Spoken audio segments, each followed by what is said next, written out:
من الشيطان الرجيم.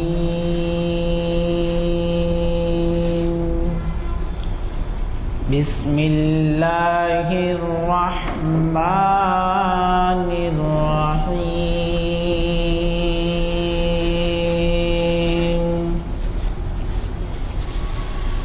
يا أيها الذين آمنوا لا تكونوا كالذين آذوا موسى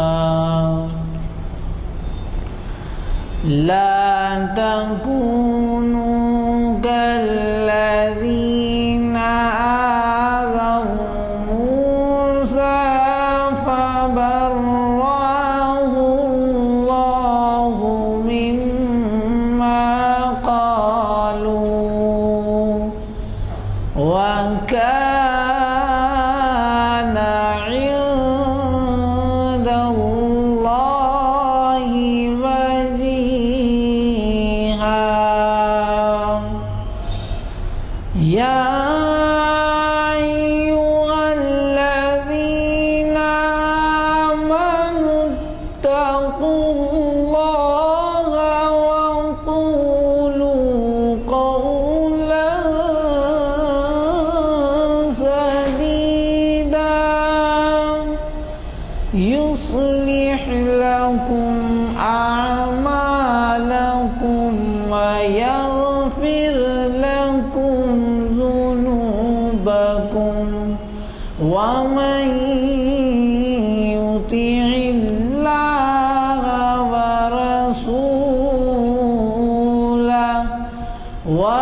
ورسوله فقد فاز فوزا عظيما. صدق اللہ العظیم. السلام علیکم. اب آپ کی خدمت میں آج کا عنوان اور مقرر صاحب کے تعارف پیش کر رہا ہوں. آپ حضرات ڈاکٹر محمد متین الدین قادری صاحب سے بخوبی واقف ہے. وہ خود تجویز کردہ اپنے عنوان خاندان اور شریعت اسلامی پر روشنی ڈال رہے ہیں. ہماری آج کی یہ محفل شریعت انفارمیشن سروس 495 نشست بروز پیر 10 جون 2013 عیسوی مطابق 30 رجب 1434 ہجری بعد نماز عصر مسجد عالیہ گن فاؤنڈری میں منعقد ہو رہی ہے. حافظ و قاری محمد عرفان احمد صاحب کے خوش الحان خیرت سے آغاز ہوا. میں محترم ڈاکٹر محمد متین الدین صاحب سے گزارش کرتا ہوں کہ وہ شہ نشین پر تشریف لائیں اور ہمیں اپنے خطاب سے سرفراز فرمائیں. اعوذ باللہ من الشیطان الرجیم. بسم اللہ الرحمن الرحیم. الحمد للہ رب العالمین والصلاة والسلام علی رسول النبی الکریم وعلی آلہ وصحبہ اجمعین. اما بعد، محترم حاضرین اکرام، آج جیسے کہ عنوان منتخب کیا میں نے خاندان اور شریعت اسلامی، یہ عنوان موجودہ معاشرے میں بڑی اہمیت کا حامل ہے.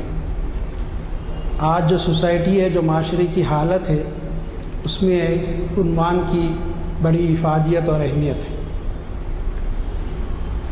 سوال یہ پیدا ہوتا ہے کہ خاندان کیسے بنتا ہے، خاندان کا اسلام میں کیا تصور ہے، اور خاندان کے لیے اسلام نے کیا تعلیمات دی ہیں. ایک اچھے خاندان کا تصور شریعت اسلامی کی روشنی میں کیا ہو سکتا ہے، اور اچھے خاندان سے معاشرے میں کیا اثرات مرتب ہوتے ہیں. پہلی چیز تو یہ کہ خاندان ایک جز ہے معاشرے کا، ایک یونٹ ہے. خاندان جس کا مستحکم ہوگا معاشرہ اتنا زیادہ مستحکم ہوگا۔ ایک خاندان ایک یونٹ کا کام کرتا ہے کسی معاشرے میں۔ خاندان اخلاق والا ہو، خاندان میں اہل علم لوگ ہوں تو وہ دوسرے خاندان پر اثر انداز ہوں گے، اور دوسرے خاندان پر جب اس کا اثر ہوگا تو وہ بھی اخلاق والے اور علم بننے کی کوشش کریں گے۔ اس طرح ان خاندانوں کے ملاپ سے ایک معاشرہ تشکیل پاتا ہے، اور شریعت اسلامی یہ چاہتی ہے کہ اس دنیا میں ایسے معاشرے کی تشکیل ہو جو خیر خواہی اور بھلائی کرنا چاہتا ہو، اور اس میں کچھ خوبیاں بھی ہوں۔ اس لیے قرآن مجید نے معاشرے کے بارے میں بھی کہا، خاندان کے بارے میں بھی کہا، خاندان کی اہمیت کو بھی بتایا۔ خاندان اصل میں وجود میں آتا ہے ایک مرد ایک عورت کے رشتے ازواج میں منسلک ہونے سے ایک خاندان بنتا ہے، ان دونوں کے باہمی ملاپ سے۔ اسلام نے شروع سے اس کو اہمیت دی کہ ایک عورت اور مرد جب ملیں آپس میں تو اس کے کچھ شرائط اور کچھ قوانین اسلام نے رکھے کہ جیسے چاہے نہ ملے، جس سے چاہے مرد عورت غیر کسی سے نہ ملے، اس کے لیے کچھ قیود اسلام نے لگائے۔ جہاں تک خاندان کے بارے میں اللہ تعالیٰ سورہ فرقان آیت نمبر 54 میں ارشاد فرماتا ہے، اعوذ باللہ من الشیطان الرجیم، بسم اللہ الرحمن الرحیم، وَهُوَ الَّذِي خَلَقَ مِنَ الْمَاءِ بَشَرًا فَجَعَلَهُ نَسَبًا وَسِحْرًا وَكَانَ رَبُّكَ قَدِيرًا۔ اور وہ ایسا ہے، یعنی اللہ تعالیٰ خود اپنے بارے میں فرما رہا ہے، وہ ایسا ہے جس نے پانی سے آدمی کو پیدا کیا، پھر اس کو خاندان والا اور سسرال والا بنایا۔ خالی خاندان کا لفظ رکھ کے چھوڑ دیے نہیں کیا، سسرال والا بنایا، اور تیرا پروردگار بڑی قدرت والا ہے۔ اب غور کر کے دیکھیں، اللہ تعالیٰ نے فرمایا کہ جو انسان کو اللہ نے پانی سے پیدا کیا، پھر اس کو خاندان میں بنایا، پھر اس کا سسرال والا بھی بنایا، اس کو سسرال بھی ہے، تو یہاں خاندان کے ساتھ سسرال کا تذکرہ کیا گیا۔ اور سورہ فرقان کی آیت نمبر 54 میں اپنے سے کچھ نہیں کہہ رہا ہوں۔ اگر آپ اس میں غور کریں تو اللہ تعالیٰ فرماتا ہے کہ اللہ وہ ہے جس نے انسان کو پانی سے پیدا کیا، ایک نطفے سے پیدا کیا، پھر اس کو خاندان والا بنایا۔ وہ خاندان والا کیسے بنے گا؟ جب وہ اپنا ایک تعلق کسی عورت سے جوڑے گا تو پھر وہ ایک آگے چل کر ان دونوں کا ملاپ ایک خاندان کو وجود میں لائے گا، وجود بخشے گا ایک خاندان کو۔ یہ خاندان پھر ان کی اولاد ہوگی، ان کی نسل ہوگی، پھر یہ بڑھیں گے، پھر ان کے اس شخص واحد اور اس عورت کے اولاد سے اولاد ہوگی، خاندان کا تصور ہو گیا، ایک خاندان بن گیا۔ اسلام اس کو بڑی اہمیت دیتا ہے کہ خاندان کی ضرورت ہے، خاندان والا بنایا، خاندان کی ضرورت ہے۔ عزیزان گرامی، تھوڑا سا میں اب یہاں اپنی بات کو روکتا ہوں، پھر انشاءاللہ اللہ توفیق دے تو لوٹ کر آؤں گا۔ اس وقت یقیناً مجھے بھی اکثر اس بات سے لوگوں کی، مفکرین کی، واعظ اکرام کی بحیثیت ایک طالب علم مجھے اتفاق ہے اس بات سے کہ اس وقت مسلم سوسائٹی، مسلم معاشرہ پستی کی طرف رواں دواں ہے اور زوال کی طرف جا رہا ہے۔ لیکن بحیثیت ایک طالب علم کے کوئی دعویٰ تو نہیں، لیکن یقین سے کہہ سکتا ہوں کہ اس گئی گزری حالت میں بھی ساری دنیا میں اسلامی معاشرہ اور اسلامی مسلمانوں کا خاندانی جو نظام ہے وہ سب سے مستحکم اور مضبوط ہے اس گئی گزری حاصل۔ بلکہ حال ہی نے جیسے کہا تھا کہ پستی کا کوئی حد سے گزرنا دیکھے، اسلام کا گر کر نہ ابھرنا دیکھے، مانے نہ کوئی مدہر جزر کے بعد دریا کی ہمارے جو اترنا دیکھے۔ یہ کیفیت ضرور ہے، اس سے انکار نہیں، لیکن اس کے باوجود اسلام نے جو خاندان کا تصور پیش کیا، جس کی وجہ سے خاندان سے معاشرہ وجود میں آتا ہے، اور خاندان کے وجود سے اسلام مسلمانوں کا جو معاشرے کا تشخص ہے اس وقت دنیا میں انفرادی ہے۔ آپ یورپ کے معاشرے، یورپ کے خاندانوں کی کیفیت دیکھیں، نیو ورلڈ، نئی دنیا، امریکہ کے خاندانی نظام کی کیفیت دیکھیں، ٹوٹ چکا، ختم ہو چکا، خاندان کا تصور ہی ختم ہو چکا۔ کیا کیفیت ہے آپ غور کر کے دیکھیں۔ بلکہ بعض وقت بعض باتیں کہنے بھی شرم محسوس ہوتی ہے۔ ایک نئی اصطلاح ہے کہ لیونگ پارٹنر، بغیر شادی کے کوئی مرد کسی عورت کے ساتھ رہے، کوئی عورت کسی مرد کے ساتھ رہے بغیر عقد کے، اسلام میں حرام،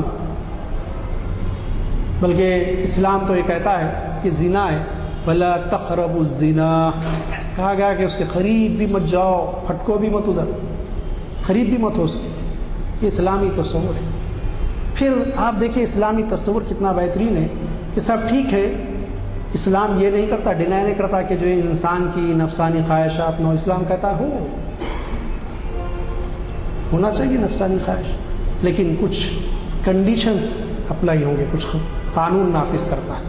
ٹھیک ہے، ایک عورت سے رب پیدا کر سکتے ہو، اس سے بے حجاب ہو سکتے ہو، اس سے جو ہے سکینت اور سکون حاصل کر سکتے ہو، شرط کہیں عقد نکاح۔ صاحب یہ کیا چیز ہے؟ عقد کہتے باندھنا، نکاح میں بندھو پہلے تم اس عورت کے ساتھ، پھر تم اپنی نفسانی خواہش پوری کر سکتے ہو۔ پھر قرآن مجید کہ ایک معاملی سی ادنا سا طالب علم کے حصے سے کہا گیا کہ اس لیے نہیں کہ مستی نکالو، بلکہ اس لیے کہ تم اللہ سے طلب کرو اولاد۔ اولاد کس لیے ہوتی؟ خاندان بنانے کے لیے۔ ایک فرد ایک خاندان کی تعمیر میں بڑا اہم کردار ادا کرتا ہے۔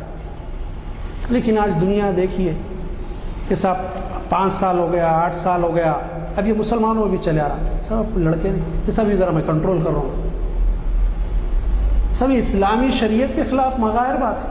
خاندان کیسے وجود میں آئے گا؟ سب یہ بہت سطحی بات میں نے آپ کے سامنے کہی، بہت سطحی بات۔ تھوڑا سا اور آگے چلتے ہیں۔ یہ آگے چلنے سے پہلے میں یہ بھی آپ کو بتا دوں کہ اگر کوئی غیر مسلم ہے تو خوش ہو جائے میری اس بات سے کہ مسلمانوں کے بعد بہت سارے برائیوں کے باوجود بھی ہمارے برادران وطن، اہل حنود جن کو اب ہندو کہتے ہیں، ان کے پاس کچھ نہ کچھ خاندانی نظام کا تصور ہے، ان کے پاس خاندان کی اکائی کسی قدر مسلمانوں کے بعد موجود ہے۔ ان لوگ دوسروں کے پاس تو وہ بھی نہیں، کسی قدر، بہرحال جس حالت میں بھی ہے دوسروں سے بہتر۔ لیکن عیسائی دنیا میں، کیونکہ دنیا پہ تو انہیں کا غلبہ ہے، وہاں تو بہت بری حالت ہے۔ صاحب یہ تو ایک بات ہوئی سطحی لیول کی کہ ٹھیک ہے ایک مرد عورت تعلقات قائم کرتے ہیں، جائز کرتے ہیں تو بہتر ہے، ناجائز کرتے ہیں تو برا ہے، لیکن معاملہ اس سے آگے بڑھا ہوا ہے۔ معاملہ یہ کہ جو ہے وہاں کی پارلیمنٹ قانون پاس کرتی ہے کہ مرد مرد کے ساتھ جیسے میاں بیوی زندگی گزارتے ہیں گزارے، عورت عورت کے ساتھ زندگی گزارے۔ خاندان کب بنے گا؟ قرآن مجید پڑھ کے دیکھیے، کہا یہ قوم لوط سے پہلے یہ عمل برا کوئی نہیں کرتے تھے دنیا میں، اور اللہ نے ان پر سخت ترین عذاب دیا۔ اور اللہ تعالیٰ محفوظ رکھے ہم سب کو کہ اس وقت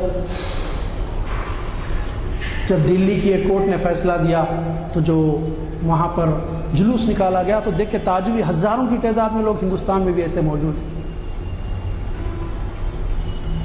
سب دنیا، سوسائٹی، انسان، اس کی سوچ اور فکر کس سطح پر پہنچ چکی ہے، کہاں پہنچ چکا ہے کہ جانوروں میں انسانوں میں کوئی فرق نہیں۔ ویلفیئر اسٹیٹ کی لوگ بات کرتے ہیں، ویلفیئر اسٹیٹ بنے گا کیسے؟ سوسائٹی سے بنے گا، معاشرے سے بنے گا۔ معاشرہ کیسے بنے گا؟ خاندان سے بنے گا، اور خاندانی نہ ہو تو پھر سوسائٹی کیسے بن سکتی ہے؟ اور جب سوسائٹی نہ ہو تو ایک ویلفیئر اسٹیٹ کا تصور کیسے آ سکتا ہے؟ میں چیلنج سے کہتا ہوں کہ ویلفیئر اسٹیٹ بن سکتا ہے تو صرف اسلامی تعلیمات پہ اور شریعت اسلامی پر عمل کرنے سے، اس کے علاوہ کوئی بات نہیں، ہو ہی نہیں سکتی۔ یہ بہت ہی اہم بات ہے۔ کہا جا رہا سب انسان فریڈم، آزادی ہے اس کو، بلکہ اگر آپ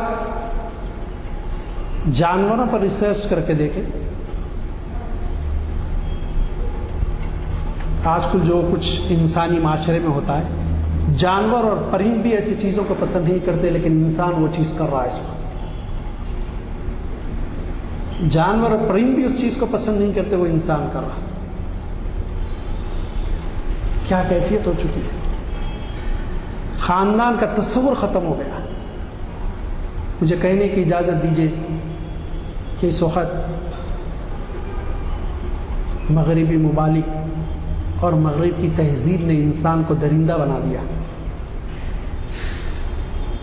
ایک ساتھی ہمارے امریکہ سے واپس آئے تو انہوں نے بعض باتیں کہیں، ایک دو باتیں آپ کو سناؤں، بہت ساری باتیں انہوں نے کہی۔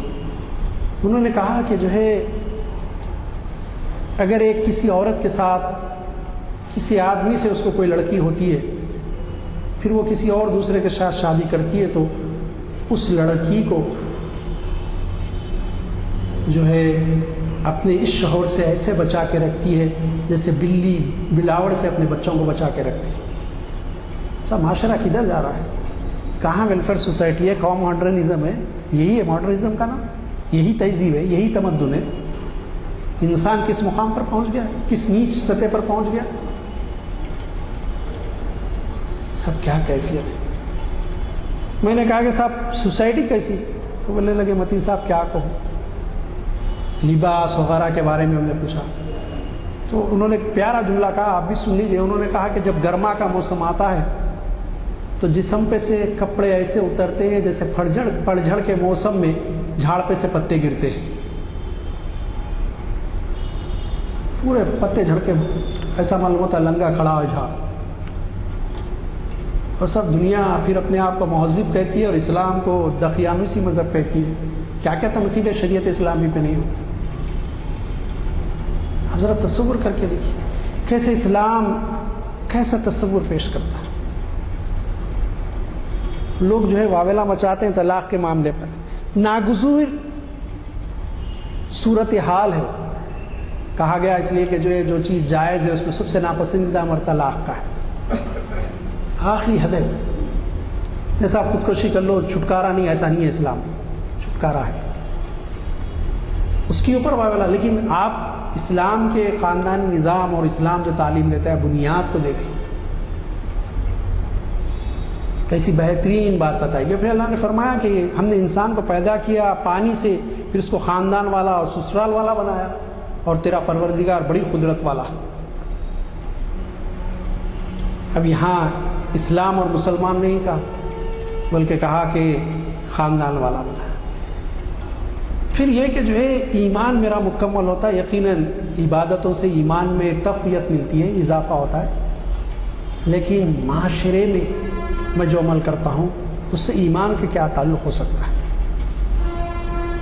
قال رسول اللہ صلی اللہ علیہ وسلم، حدیث شریف ہے، اور یہ حدیث ترمذی شریف کی ہے، راوت ترمذی، ان عائشہ رضی اللہ تعالیٰ عنہ قالت قال رسول اللہ صلی اللہ علیہ وسلم انما من اکمل المؤمنین ایمانا احسنهم خلقا والطفهم باہلہ۔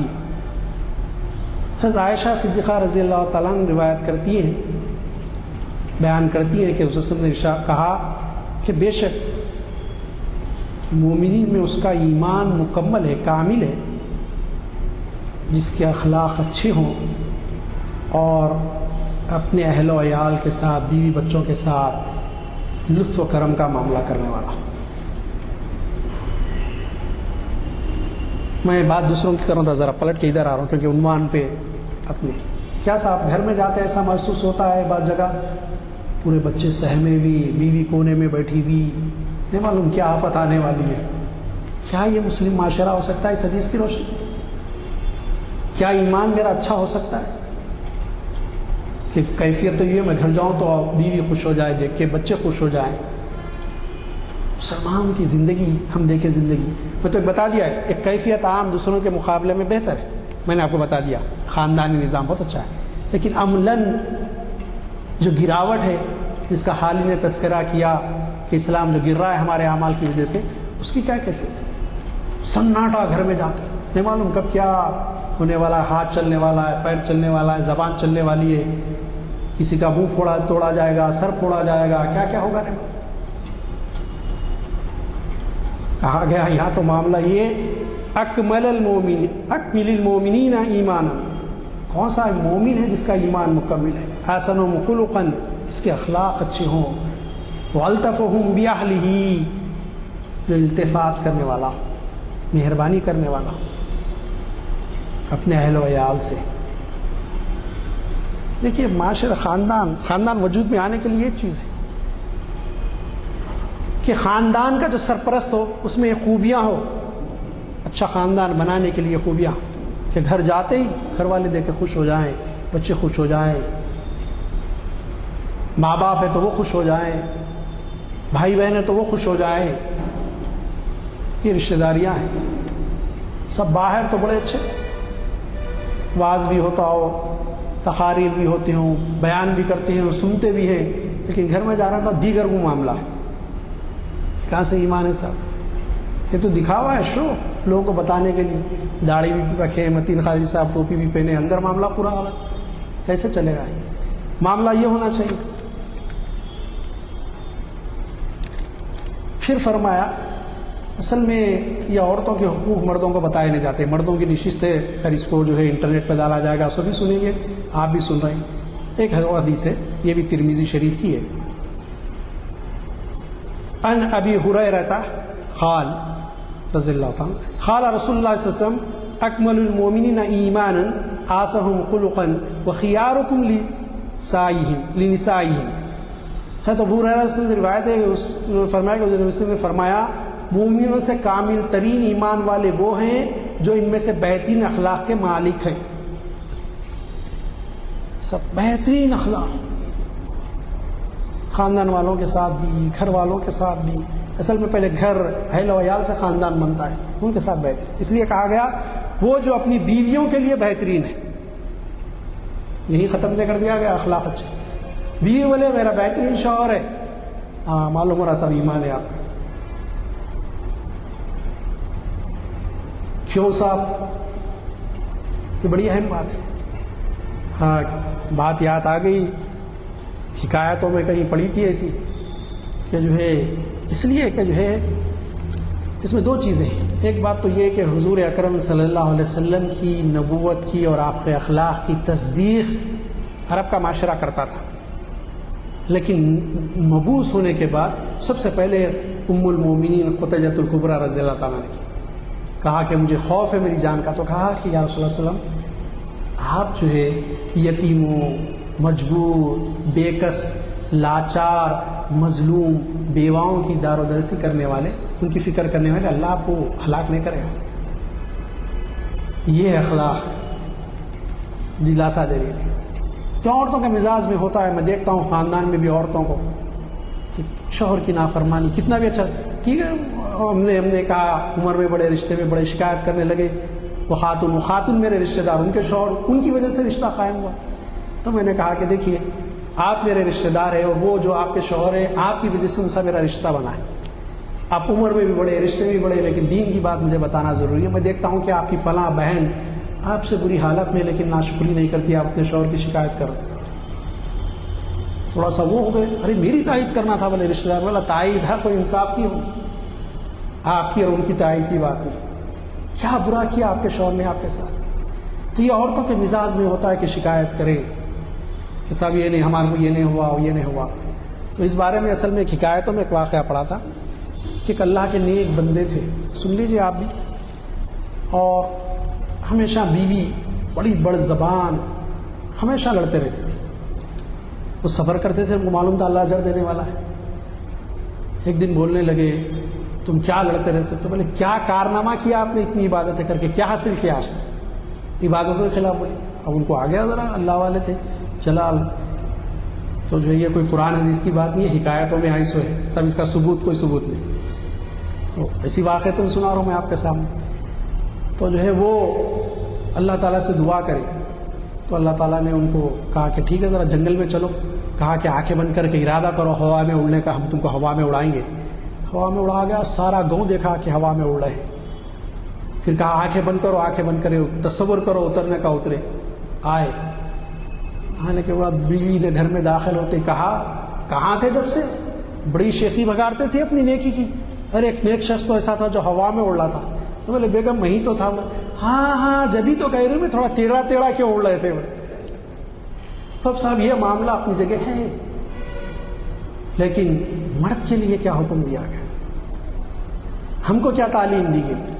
کہا گیا، حضرت ابو ہریرہ رضی اللہ عنہ فرماتے ہیں اور ترمذی شریف کی روایت ہے کہ حضرت صلی اللہ علیہ وسلم نے فرمایا مومنوں میں سے کامل ترین ایمان والے وہ ہیں جو ان میں سے بہترین اخلاق کے مالک ہیں، اور تم میں سے بہترین لوگ وہ ہیں، اور تم میں سے بہترین لوگ وہ ہیں جو اپنی بیویوں کے لیے بہترین.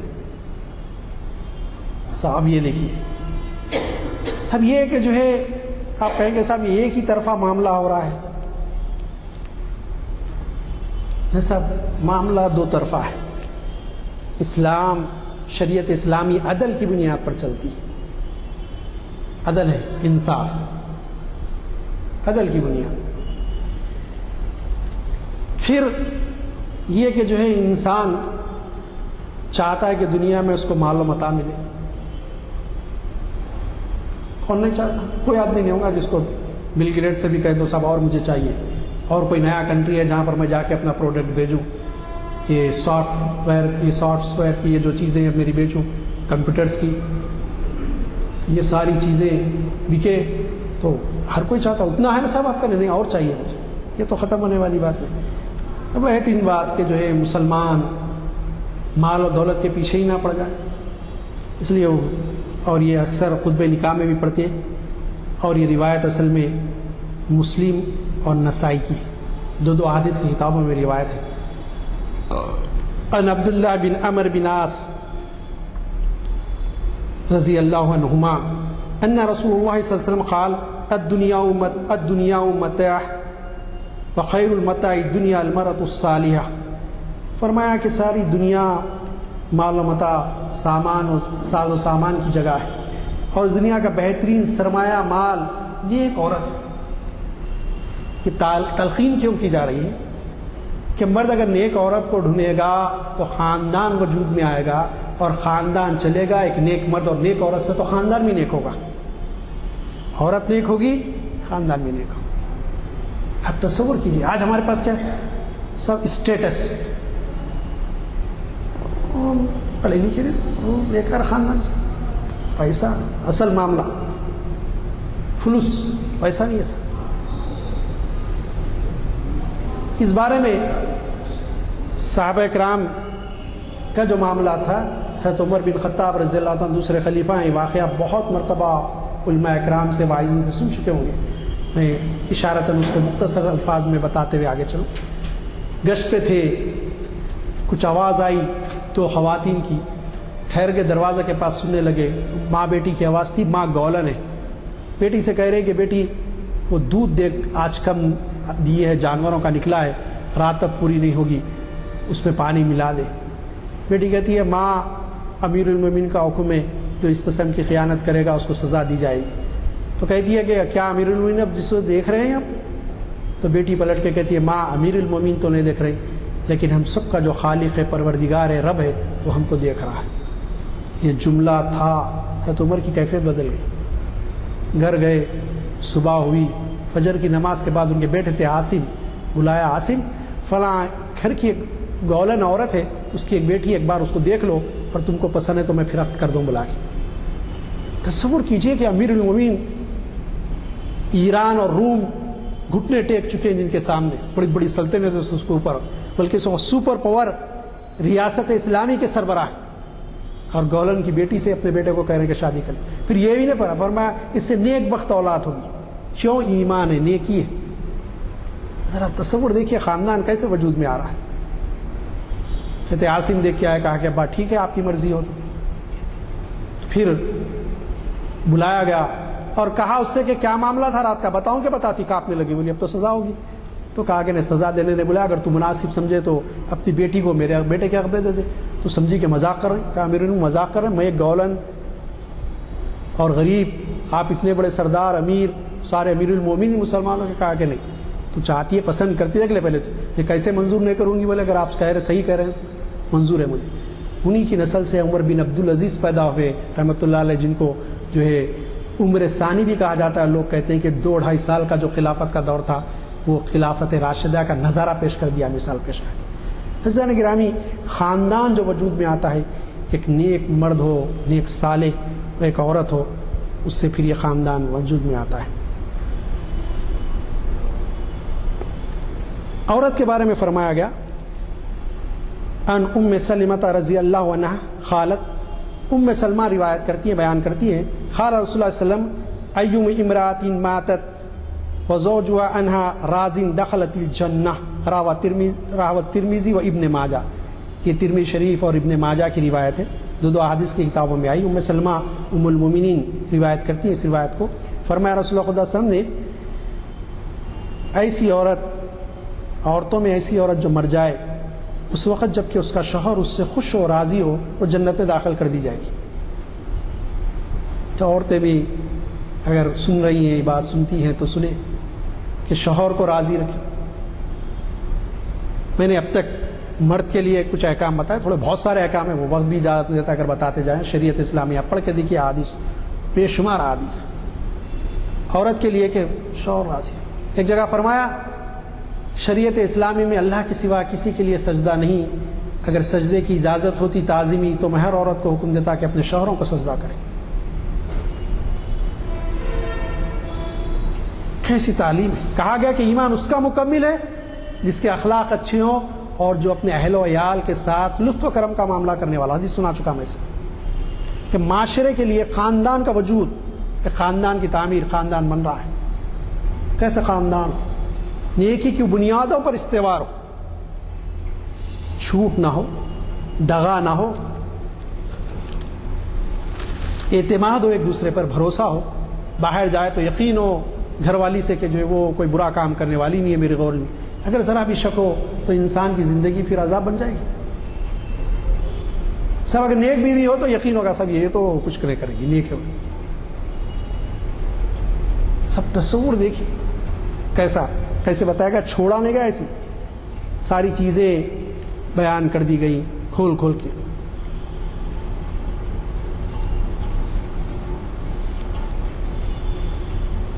پھر سب خاندان وجود میں آتا ہے, خاندان میں بڑے چھوٹے بھی ہوتے ہیں. پھر اسی خاندان سے معاشرہ بنتا ہے, معاشرے میں بھی بڑے چھوٹے ہوتے ہیں. اس بارے میں بہترین تعلیم دی گئی. اور یہ روایت جو میں آپ کو سنانے جا رہا ہوں یہ ترمذی شریف میں بھی ہے, وہ ابو داؤد میں بھی. دونوں احادیث کی مشہور سائے ستہ کی کتابیں دونوں میں. ان عمر بن شعیب ان ابی ان جدی قال, یہ عمر بن شعیب بالواسطہ اپنے والد سے روایت کرتے ہیں کہ ان کے دادا نے کہا, قال رسول اللہ صلی اللہ علیہ وسلم لیس منا من لم یرحم صغیرنا ویعرف شرفا کبیرنا. فرمایا عمر بن شعیب نے بواسطے اپنے والد اپنے دادا سے روایت کرتے ہیں کہ حضور نبی کریم صلی اللہ علیہ وسلم نے فرمایا, وہ شخص ہم میں سے نہیں جو اپنے چھوٹوں پر رحم نہ کرے اور اپنے بڑوں کی قدر و منزلت نہ پہچانے. خاندان میں کیا چیز ہو, چھوٹوں پر شفقت ہو, مہربانی ہو, اور چھوٹے بھی بڑوں کا مراتب کا خیال رکھیں. سب تعظیم, ریسپیکٹ سب ختم کی جا رہی ہے معاشرے میں. دیکھیے مختلف عناوین کے ذریعے اس کو ختم کر دیا جا رہا. بابا ہر باپ کرتا, سب آپ کرے تو کیا ہے, کیا کیفیت ہے معاشرے. معاشرہ ٹوٹ رہا ہے کہ نہیں ٹوٹ رہا, خاندان ٹوٹ رہا. خاندان ٹوٹے گا معاشرہ ٹوٹے گا. خاندان مضبوط ہوگا, خاندان کا استحکام ہوگا, معاشرہ مستحکم ہوگا اور ایک ویلفیئر سوسائٹی ڈیولپ ہوگی. اسلام یہی چاہتا ہے, شریعت اسلامی یہ چاہتی ہے کہ ایک ویلفیئر اسٹیٹ بنے, ویلفیئر سوسائٹی ہو. اس کے لیے یونٹ ہوتا ہے خاندان ویلفیئر ہو, زبردست خاندان. سب یہی چھوڑانے گیا.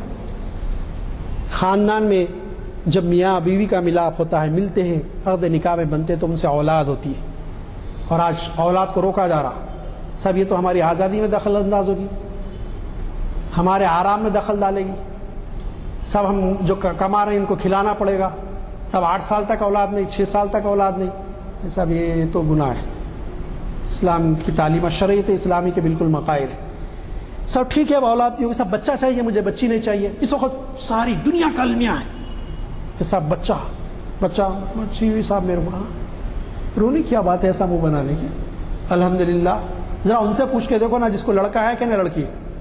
میرے بھائی ہیں رشتے کے، لڑکی نہیں ہے، ہمیشہ میرے کو بولتے کہ تمہاری بچی لگ جا کے گھر میں رکھ لیتا ہوں میں۔ میرے کہنا کوئی میری بچی نہیں ہے، بچی ہوتی تو جو قدر کرتی ماں باپ کی، وہ بچے کہاں کرتے بولے آج کل۔ دیکھیے آپ ان سے پوچھیے جن کے پاس لڑکی نہیں ہے گھر میں، کیا اہمیت ہوتی ہے۔ اللہ نے ان کو 4 کے 4 لڑکے دیے، اللہ کا شکر ادا کرو۔ نہیں شکر تو اللہ کا، لیکن جو ہے لڑکی ہونا تھا بولے، اور آج دنیا 4 ہی لڑکیوں کو ختم کر دیں۔ یہ کہ جو ہے یہ ہمارے پہ بار ہے، کہاں سے ہو؟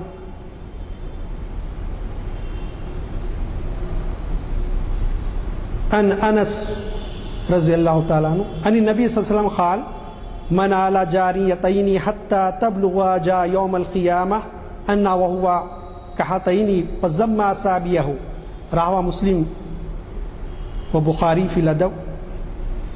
حضرت انس رضی اللہ عنہ سے مروی نے فرمایا جس شخص نے 2 بیٹیوں کی صحیح تربیت کی یہاں تک کہ وہ بالغ ہو گئیں تو وہ قیامت کے دن آئے گا تو وہ اور میں اس طرح ہوں گے، اپنی 2 انگلیوں کو ملا دیا حسن۔ کتنے لڑکیاں؟ 2 لڑکیاں، ان کی صحیح تربیت کی اور بڑے ہو گئے، بالغ ہو گئے، تو ملا کے بتایا کہ قیامت کے دن وہ آئے گا تو میں اور وہ اس طرح ہوں گے۔ خاندان کی تربیت کی بات ہو رہی ہے، تعلیم کی بات ہو رہی ہے۔ تو لڑکوں کے بارے میں تو سب سوچتے، لیکن یہ بتایا گیا کہ لڑکیوں کے بارے میں بھی جو بات کی گئی، بتائی گئی کہ جو ہے ان کی تعلیم تربیت، مختلف احادیث سے لڑکیوں کی تعلیم اور تربیت کے بارے میں بیان کی گئی۔ سن گرامی جو خاندان بنتا ہے، ایک وقت تو خاندان میں یہ ہوتا ہے کہ جو اس کی اصل ہوتے ہیں، یعنی ماں اور باپ، ایک مرد ایک عورت، ان کا ڈومینیشن چلتا ہے، ان کا نظام چلتا ہے، ان کا حکم چلتا ہے، کسی کی مجال نہیں کہ ان کے آگے کچھ کہہ سکے، ان کی مرضی کے خلاف کر سکے۔ لیکن ایک وقت آتا ہے کہ تعلیم تربیت اس لیے دی جا رہی ہے کہ جس وقت وہ وقت آئے، اگر آپ نے شریعت پہ عمل کیا تو پھر آنے والے وقت میں آپ کے لیے بھلا اور خیر ہوگا۔ آپ نے اچھا سلوک کیا تھا، دین کی تعلیم دی تھی، شریعت اسلامی بتایا تھا کہ کیا ہے حقوق ماں باپ کے، تو ایک وقت یہ ہوتا ہے کہ ضعیفی کا اس وقت جو ہے یقیناً جو بزرگ ہوتے ہیں خاندان کے سربراہ ہوتے ہیں، بظاہر ایسا نظر آتا ہے کہ ان کا کنٹرول ہے، حقیقت میں ان کا کنٹرول اب باقی نہیں رہتا، کنٹرول کسی اور کے ہاتھ میں منتقل ہو جاتا، بڑا بیٹا ہو اس کے ہاتھ میں یا کوئی اور ہو مرد اس کے ہاتھ میں کنٹرول جاتا ہے۔ یہ کہ ان کی سنتے ہیں بڑے ہونے کی ہے، تو اب وہ کہ اولاد ہو تو یہ کہ جو ہے ماں باپ کو گھر سے نہ نکالے، اس لیے کہا گیا حدیث مبارکہ ہے جس کا مفہوم یہ ہے کہ تیرے ماں باپ تیری جنت اور تیری دوزخ ہے۔ سبھی ماں باپ تیری جنت دوزخ کا، اچھا سلوک کرے گا تو جنت، برا سلوک کرے گا تو دوزخ۔ اولاد کو تعلیم دی گئی کہ دیکھو یہ نہ کہ وقت آئے گا ضعیف ہو جائے گی، خاندان میں تو ہوتا ہی ہے، اور بعض وقت تو کیفیت یہ ہوتی ہے کہ خاندان کے جو بزرگ ہوتے ہیں وہ علیل ہو جاتے ہیں، کچھ کہنے کے موقف میں ہوتے ہیں نہیں، کچھ بھی کنٹرول ہی نہیں رہتا۔ اب جو بھی خاندان کا ذمہ دار جو ان کے مقام آ رہا ہے اس کی ذمہ داری ہوتی ہے کہ ان سارے چیزوں کا خیال رکھیں۔ پھر کہا گیا صاحب بسا اوقات اولاد کا معاملہ یہ ہوتا ہے کہ تربیت کے بارے میں باپ سختی کرتا ہے، ماں نرمی سے پیش آتی ہے، تو ماں کو چاہتے باپ کو نہیں چاہتے، اس لیے فرمایا رسول اللہ صلی اللہ علیہ وسلم الوالد اوسط الابواب الجنہ، یاد رکھ لو باپ جنت کے دروازوں میں بیچ کا دروازہ ہے، اس کی اہمیت فراموش نہیں کرنی چاہیے۔ کہیں ہوتا ہے کہ صاحب باپ نے کافی دولت خرچ کی تھی، کافی پڑھایا لکھایا، کسی وجہ سے ماں ذرا سخت مزاج تھی، ماں سے ناراض ہے، تو اس کو جو ہے اس کے ساتھ معاملہ سلوک کا نہیں کہا گیا کہ نہیں۔ قال صلی اللہ علیہ وسلم الجنت تحت الاقدام امہاتکم، یاد رکھ لو تمہاری ماؤں کے قدموں کے نیچے تمہاری جنت ہے۔ کیسا خاندان اب وجود میں آ چکا ہے، تشکیل پا چکا ہے ایک مسلم خاندان، شریعت اسلامی کی روشنی میں آپ دیکھ سکتے ہیں اس خاندان کی کیا کیفیت ہوگی جس میں یہ خوبیاں ہوں۔ سب معاشرے ویلفیئر سوسائٹی کی بات ہو رہی تھی، کہاں ہوتی ہے صاحب؟ مغربی ممالک کو سب جانتے ہیں، ضعیفوں کے لیے جو گھر بنا کے رکھے گئے ہیں، کیا بری ان کی حالت ہوتی ہے، ترستے ہیں کہ کوئی اولاد کبھی دوا کھلا دے ان کے ہاتھ سے۔ دوا کھلانے گھر میں خواتین ہیں، ہمارے لڑکے ہیں، میرے لڑکیاں ہیں، بھتیجے بھتیجیاں ہیں، سب ہیں، ہمارے اہلیہ ہیں، بھاوج ہیں، سب کھلاتے ہیں، بہنیں کبھی آتی ہیں کھلاتی ہیں، لیکن کبھی وقت ملتا ہے ماں کو دوا نکال کے دیتا ہوں، اتنا خوش ہو جاتے، اتنی دعائیں دیتے کہ بیٹا میرے کو کھلایا۔ کیا کتنا منٹ، 5 منٹ بھی نہیں لگتے، 2-3 منٹ دوا اس سے نکالے، پانی ہاتھ میں لیے، دوا کھلائے، پانی دے دیے، اس وقت ان کی خوشی کا ٹھکانہ نہ رہتا۔ سب یہ ہے کیوں کہ اولاد ہو، کبھی دل بولا پوترے یا پوتری کو برا ہے لپٹا لیے۔ ذرا ان سے پوچھیے جو جا کے جو ہے ایسے ضعیفوں کے لیے جو گھر بنائے گئے ہیں اس میں پڑے ہیں، جو اولاد کے لیے ترستے ہیں، پوتا پوتی کے لیے ترستے ہیں، نواسا نواسی کو دیکھنے کے لیے ترستے ہیں، ان سے پوچھیے کیا کیفیت ہے، کہاں ہے خاندان، کہاں ہے ویلفیئر سوسائٹی؟ سب ویلفیئر کے لیے کیا گئے ضعیفوں کے، کیا کر رہے ہیں آپ تو؟ قید خانہ بنا رہے ہیں ان کے لیے۔ ان بنیادوں پر جو مختصر میں نے آپ کے سامنے رکھے، اگر کوئی خاندان تشکیل پاتا ہے تو یقیناً وہ کامیاب خاندان ہے، اور اس خاندان کے تشکیل پانے سے اسلامک سوسائٹی مضبوط اور مستحکم ہوگی، مسلم معاشرہ، صحیح مسلم معاشرہ تشکیل پائے گا، اور کوئی صحیح مسلم معاشرہ تشکیل پائے گا تو اس کے ذریعے ایک قوم، ایک جنریشن کا بھلا ہوگا، یہ کیفیت پیدا ہو۔ لیکن مجھے کہنے کی اجازت دی جائے، یہاں ہمارے سینئر ترین ایڈوکیٹ شہر حیدرآباد کی بہت سی مشہور اور معروف شخصیت جناب غلام یزدانی ایڈوکیٹ صاحب بیٹھے، ان کے پاس تو کئی کیسز ان کی نظر میں آتے ہیں، ہمارے سامنے بھی بحیثیت ایک ملی کارکن کے بعض وقت واقعات آتے ہیں، سب گھٹن ہوتی ہے، غصہ اتنا آتا ہے کہ برداشت سے باہر ہو جاتا ہے۔ کیفیت کیا ہے اس؟ مسلم معاشرہ کس طرف جا رہا ہے؟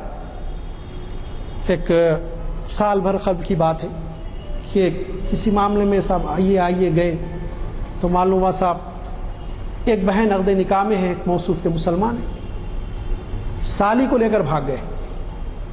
استغفر اللہ، کیسا نکاح ہی نہیں ہو سکتا اس سے، جب تک کہ یہ بیوی زندہ ہے یا آپ کے نکاح میں، اس سے نکاح نہیں ہو سکتا۔ اسلام نے پورا بتا دیا خاندان کا نظام کیسے ہوگا۔ کیا مسلم معاشرہ ہے؟ سب ایسی باتیں ذرا بولنے سے بھی جھجکاتا ہے کہ جو رشتے ناتوں کی جو حرمتیں تھیں وہ اب اسلامی مسلمان قوم کے خاندان میں بھی ختم ہوتے جاتے، دوسروں کا تو ٹوٹ گیا، لیکن ہمارے پاس جو اہمیت تھی، جو احترام تھا رشتے ناتوں کا، وہ ختم ہو رہا ہے مسلم معاشرے۔ کون ذمہ دار ہے اس؟ ہر فرد ذمہ دار ہے، خاندان کا بڑا، کہ بتائیں یہ رشتے ناتوں کی کیا اہمیت، یہ ختم ہو رہے ہیں۔ بہت سارے ایسے واقعات آتے جو آپ کے سامنے بیان بھی نہیں کر سکتے، آپ جانتے ہیں، میرے سے زیادہ جانتے ہیں کیا کیفیت ہے مسلمان۔ سب خاندانی نظام کی اہمیت اس لیے، شریعت اسلامی پر عمل مسلمانوں کی بقا کے لیے، خاندان کی بقا کے لیے۔ خاندان ایک یونٹ ہے سوسائٹی اور معاشرے کا، معاشرے کی بقا شریعت اسلامی پر عمل کرنے پر، اور اچھے خاندان کے تصور سے خاندان اچھا نہیں تو معاشرہ بھی اچھا تشکیل نہیں پا سکتا۔ ایک اچھا خاندان بننا پڑے۔ پھر یہ کہ ایک انسان مال و دولت کماتا ہے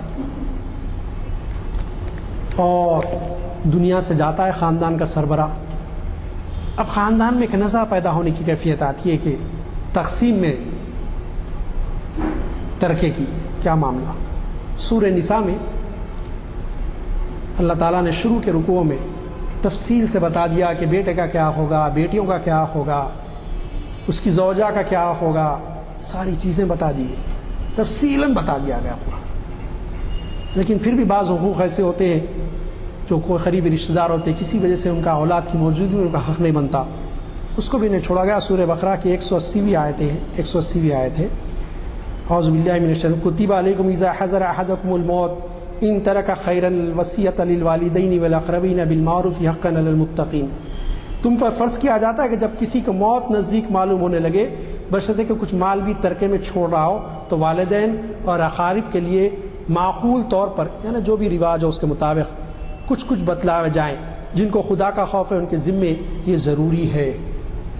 دیکھیے خاندان کا تصور، آئندہ بھی خاندان نہ ٹوٹے. سربراہ تو دنیا سے جا رہا خاندان کا، سب خاندان ٹوٹے گا نہیں. اکثر خاندان ٹوٹتا اسی معاملہ. ترکے کی تقسیم ہوتی نہیں، صاحب ان کا حصہ اتنا تھا، یہ تھا، بتا دیا ہے واضح تھا. سب فلاں کو نہیں مل رہا، سب تم سمجھتے ہو کہ اس کا کچھ ہے تو پھر وصیت کر جاؤ. اب وصیت کے لیے بھی جو ہے ترکے کی تقسیم کے لیے بڑی تفصیلات ہے، اس میں جانے کا وقت نہیں ہے. لیکن یہ کہ شریعت اسلامی کو مطلوب یہ ہے کہ اچھا ایک ویلفیئر خاندان بنے اور اس بنیاد پر استوار ہو جو شریعت اسلامی چاہتی ہے کہ ایک اچھا خاندان بنے. اللہ تعالیٰ سے دعا ہے کہ مالک شریعت اسلامی نے جو اصول ہم کو دیے، جو بتائے، اس پر ہم کو عمل کرنے والا بنا. اور مالک ہم کو توفیق دے کہ ہم ایک اچھا خاندان تشکیل دے اور اس خاندان کے ذریعے ایک صحیح ویلفیئر معاشرہ، سوسائٹی تشکیل پائے جو سارے انسانوں کے لیے خیر کا باعث بنے. صلی اللہ تعالیٰ علی خیر خلق محمد وآلہ وصحبہ اجمعین برحمتک. لیکن آج کل ذرا بارش کے حالات، بارش کے موسم کی وجہ سے ہم پہلے ہی 10-15 منٹ پہلے ختم کر دیتے ہیں، کیونکہ یہاں سے پھر لوگوں کو راستے میں بھی نماز مل سکتی ہے اور گھر کو بھی واپس ہو سکتے ہیں. خاندان کے بارے میں آپ نے سنا تو کئی ملکوں میں خاندان کا تصور ہی نہیں ہے. جیسے ہی وہ شادی کر کے ایک یونٹ بن جاتا ہے تو پھر وہ علیحدہ ہی ہو جاتے ہیں اور آزاد رہتے ہیں. حد یہ ہے کہ aged homes for the aged بول کے ہوتے ہیں. ماں باپ کو یا تو خود سے وہاں چلے جانا پڑتا ہے یا انہیں بھیج دیے جاتے ہیں. البتہ ہندو سوسائٹی میں جوائنٹ فیملی سسٹم بہت زمانے سے چلے آ رہا ہے اور اب وہ بھی ایسا نہیں ہے کہ اس پہ سختی سے عمل ہو، کیونکہ اب جوائنٹ فیملی سسٹم صرف قانون قاعدے کی تک رہ گیا ہے. عملاً جو ہے بہت کم گھرانے ہیں جن میں جوائنٹ فیملی ہے. آپ کو پتہ ہے کہ سن 1950 میں دستور ہند نافذ ہوا، جس کے بعد سے ہندو قوانین میں تبدیلیاں آئیں اور ان تبدیلیوں میں کچھ ایسے عنصر شامل کیے گئے جو اسلامی شریعت سے حاصل کیے گئے. جیسے مثال کے طور پہ آپ کو معلوم ہے کہ مسلمانوں میں ترکے میں بیٹے کے اگر 2 حصے ہیں تو بیٹی کا 1 حصہ ہے. یہ نہیں کہ آپ کوئی اور نہیں ہے، فرض کیجیے میں کہہ رہا ہوں بیوی نہیں ہے، ماں نہیں ہے، یہ نہیں ہے. کوئی صاحب کا انتقال ہو جائے اور 2 بیٹیاں چھوڑیں اور 1 بیٹا چھوڑیں تو 1 بیٹے کو 2 حصے، ایک بیٹی کو 1 حصہ. لہٰذا یہ بدلتا رہتا ہے. بیوی ہے تو اس کا حق ہے، بیوی اگر مر جائے تو شوہر کا کیا حق ہے، یہ سب کچھ ہے. ایسا جو ہے ہندو قوانین میں نہیں تھا. بیٹی کو کوئی حصہ نہیں تھا. اب جو ہے بیٹی کا بھی حصہ تسلیم کر لیا گیا ہے. تو اسی طرح سے میرج ایکٹ میں آپ کے ہاں جو عقد ہے، نکاح ہوتا ہے، وہ جو ہے معاہدہ کہلاتا ہے اسلامی شریعت میں، اور وہ چند منٹوں میں معاہدہ ہو جاتا ہے. اور اس کے برخلاف ہندو قوانین میں اس کا تصور کچھ اور تھا. جیسے ہی شادی ہوتی ہے میاں بیوی کے 2 ارواح ایک جگہ ہو جاتے ہیں، لہذا وہ ٹوٹ نہیں سکتا رشتہ، طلاق نہیں ہو سکتا. یہ قانون تھا. اب ہندو میرج اینڈ ڈائیورس ایکٹ بھی آیا ہے جو آپ سے قبول کیا گیا ہے. اب وہ چاہے مانے نہ مانے، لیکن یہ ہے کہ اسلامی طرز شریعت جو ہے، اسلامی قوانین جو ہیں، اس کو اڈاپٹ کیا گیا ہے. میرا کہنا یہ نہیں ہے کہ کسی کی تصدیق کرنا نہیں ہے، کسی مذہب کو کم بولنا نہیں ہے، لیکن یہ ہے کہ آپ کو اللہ تعالیٰ نے جو دستور دیا ہے قرآن کی شکل میں، اس میں جو ہے جو باتیں ہیں وہ عام طور پہ بھی مانی جا رہی ہیں، دیگر مذاہب میں بھی مانی جا رہی ہیں. اور یہ بات تو آپ کو معلوم ہے کہ دنیا کے تمام دساتیر میں، دستوروں میں ترمیمات ہوتے رہے ہیں ہمیشہ. آپ میں سے کوئی بتا سکتا ہے کہ ہندوستانی دستور میں جو 1950 میں عمل میں آیا، جو 50 میں لاگو ہوا دستور، اس میں کتنے ترمیمات ہوئی ہیں؟ کوئی بتا سکتا ہے؟ آپ نے کہیے، اگر کوئی بتا سکتے ہیں تو بولیے، کوشش کریے، کتنی ترمیمات ہوئی ہیں؟ بھائی 63 سال کا عرصہ ہوا نا، 1950 سے 63 سال کا عرصہ ہوا، 63 سال میں کتنی ترمیمات ہوئی ہیں ہمارے دستور میں؟ واقف ہیں آپ میں سے کوئی؟ بولیے، کچھ بولیے اگر کوئی جانتے ہیں۔ 120 سے زائد ترمیمات ہوئی ہیں۔ اور مسلمانوں کا دستور کا جو منبع ہے وہ قرآن ہے، اس میں کوئی ترمیم ہوئی، زیر زبر ہوا، زیر زبر، اور زندگی کا کوئی شعبہ ایسا ہے جس میں کہ وہ قرآن میں ذکر نہیں ہے؟ کوئی شعبہ بتا دیجیے، کوئی شعبہ۔ میں اس وجہ سے کہہ رہا ہوں کہ جو خاندان کی اہمیت کے حوالے قرآن سے دیے گئے ہیں وہ کتنی اہم بات ہے۔ بہرحال آج کے عنوان کے لیے ہم ممنون ہیں ہمارے مقرر صاحب کے کہ انہوں نے ایسا عنوان دیا جو ہماری رہنمائی کے لیے اور یادیں تازہ کرنے کے لیے کہ ہمارے بزرگ کس طریقے کے تھے، اسلاف کس طریقے کے تھے، اور پھر قرآنی احکام پہ ہم کہاں تک عمل کر رہے ہیں، یہ سب کے پر جو انہوں نے روشنی ڈالی، اور اللہ تعالیٰ کا شکر ہے کہ ہم کو ایسی محفل میں شرکت کا موقع ملا۔ میں آپ سے گزارش کروں گا کہ ہمارے چہارشنبے کا جو عنوان ہے اور جو اسکالر ہیں وہ بہت ہی اہم خطاب ہے۔ جناب محمد ضیاء الدین نیّر صاحب اسلامک اسٹڈیز کے ایک اسکالر ہیں، بڑا وسیع مطالعہ ہے۔ جب یہاں تقریر کرنے کے لیے آتے ہیں تو بہت ہی تیاری سے آتے ہیں،